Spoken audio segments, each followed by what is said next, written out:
Today is Tuesday, October 18th. What to know about the latest wave of attacks on Ukraine's capital city and which country Russia is likely getting these weapons from.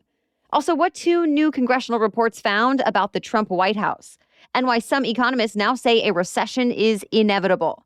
Plus, which social media platform Kanye West says he's buying and why, how to know if American Airlines owes you money as part of a settlement with passengers, and what Netflix hopes you'll do now instead of sharing passwords. Those stories and more news to know next.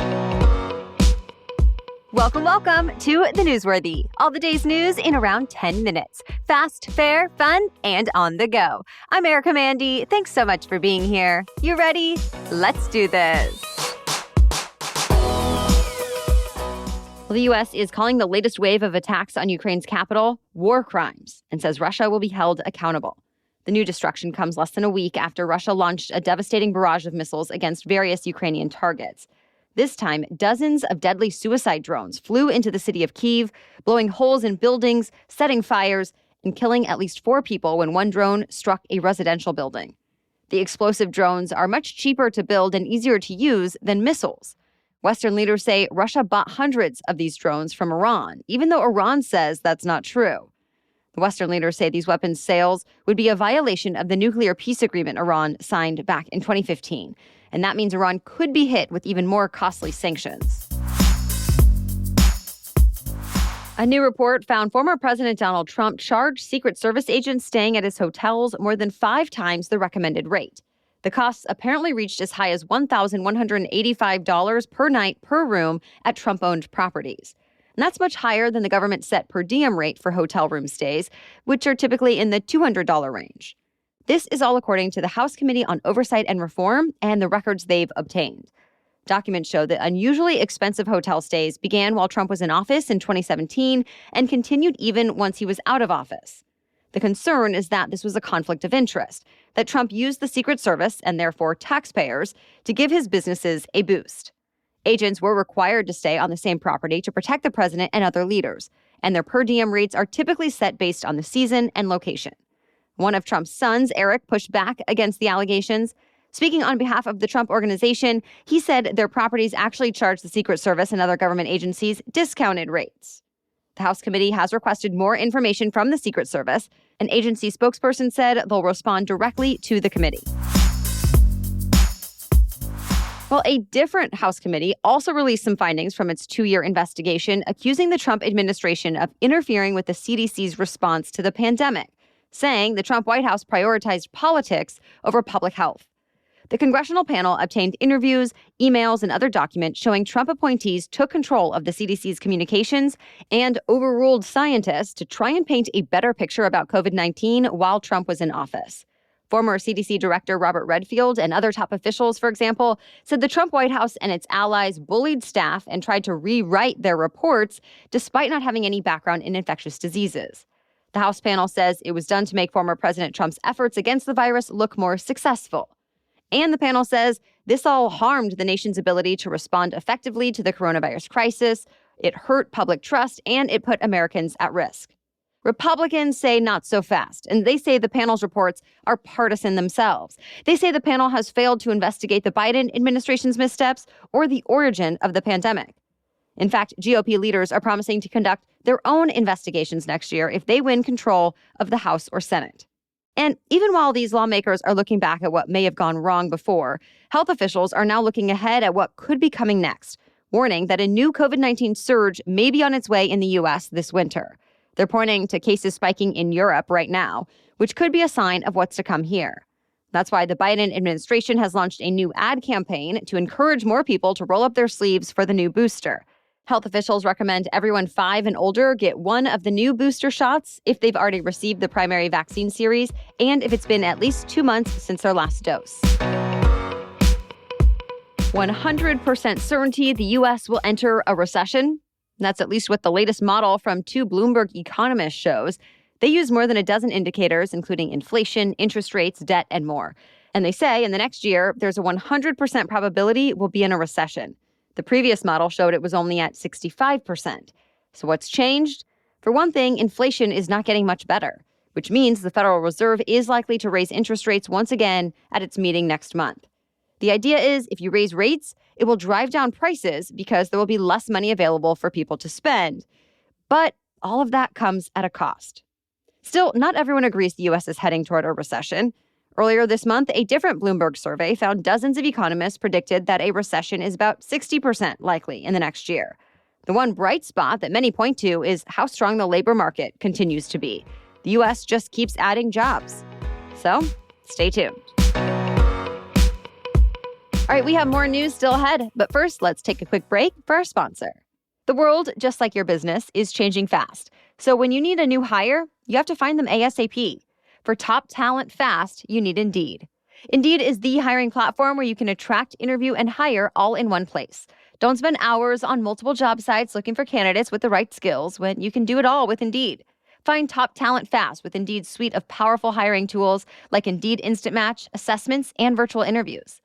With virtual interviews, Indeed saves you time.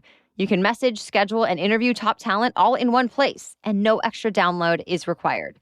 Indeed knows when you're growing your own business, you have to make every dollar count. That's why when you sponsor a job, you only pay for quality applications from resumes in the database matching your job description. Visit Indeed.com/newsworthy to start hiring now. Just go to Indeed.com/newsworthy. Indeed.com/newsworthy. Terms and conditions apply. Cost per application pricing not available for everyone. Need to hire? You need Indeed. We have a quick update for you because it's official now. The White House has formally launched its application for student loan debt relief.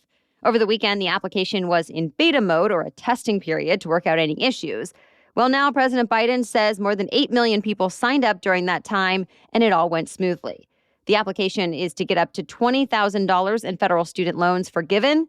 The program is facing several legal challenges right now, but President Biden made a point to say he does have the legal standing to offer this debt relief. So we'll see what happens.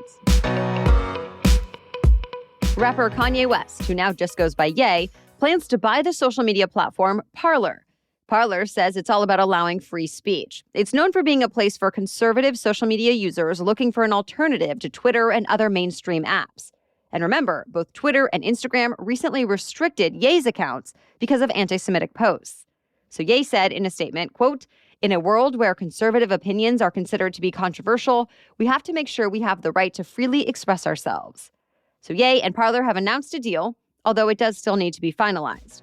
If everything does go through with this, Ye would take control of the company before the end of the year.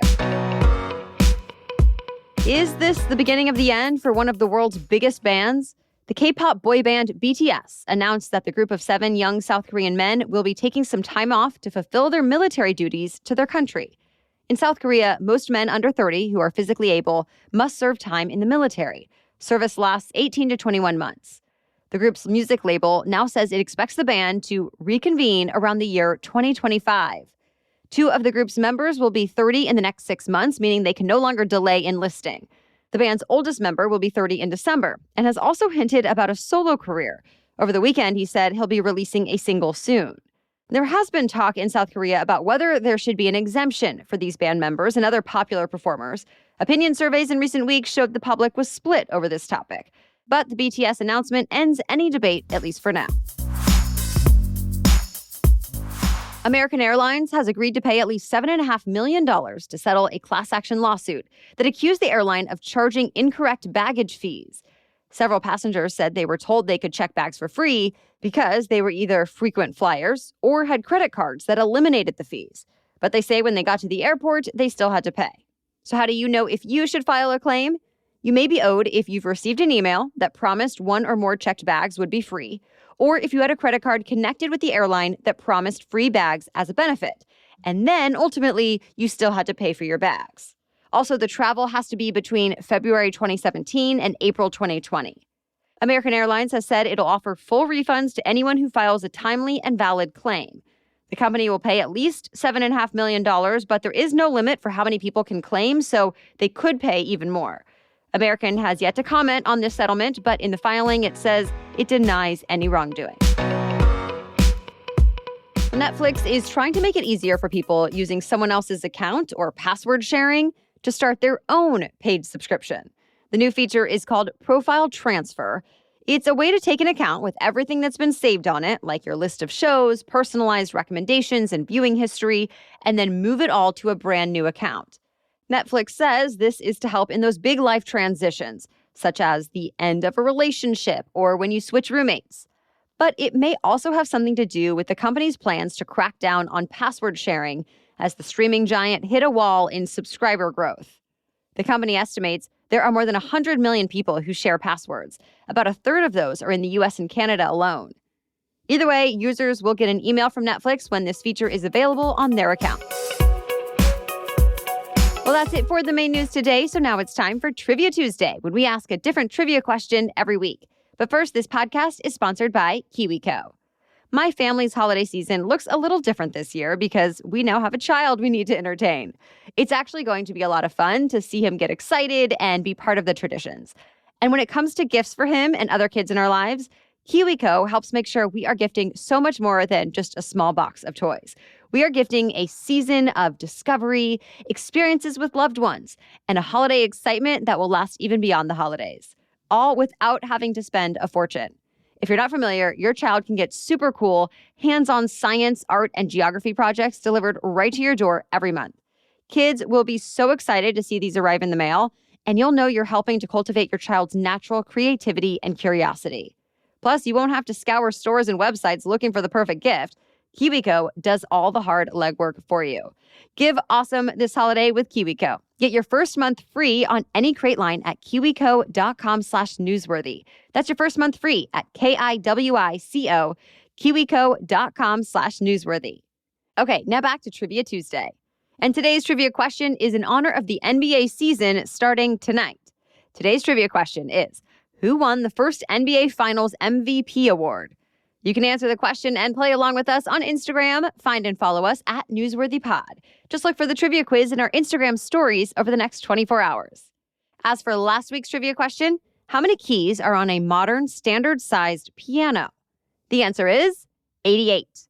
And of those 88, 52 are the white keys and the other 36 are the black keys. The difference in the keys is the white are the musical notes, while the black keys are the sharps and flats. An Italian man named Bartolomeo Cristofori is credited with inventing the piano in the early 1700s, though his piano only had 54 keys at the time, not the standard now of 88. It was created to update the harpsichord, an instrument very similar to the piano, but the biggest difference is that harpsichord notes are plucked like a guitar, while on the piano the notes are struck with the keys. Many musicians who used the harpsichord at the time found it hard to control the volume, so Cristofori decided to do something about it. As for how we got 88 keys on our standard pianos, piano maker Steinway is behind that back in the 1880s, and other manufacturers have since followed suit. All right, thank you so much for listening today. We'll be back with another news roundup tomorrow. Until then, have a great day.